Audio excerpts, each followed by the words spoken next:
Yung mga magulang o yung kapatid mo, walang-wala, bigyan mo siya. Ako po na lagi nagtatrabaho, kailan niyo ako bibigyan? Ako na laging nagsasakripisyo, kailan niyo ako iisipin? Talaga bang gagatasan niyo lang ako para sa mga kapatid kong mga batugan? Dapat tanungin niyo rin mga magulang niyo na gano'n eh.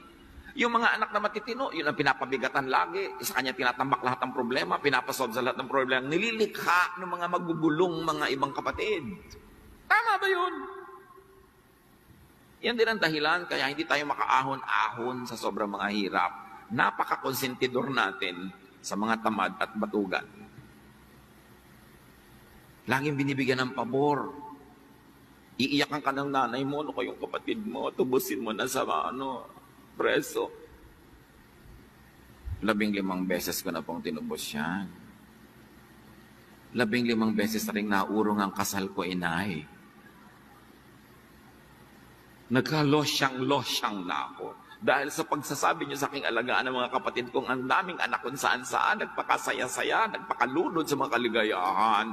Ano bang klaseng hustisya meron kayo, inay?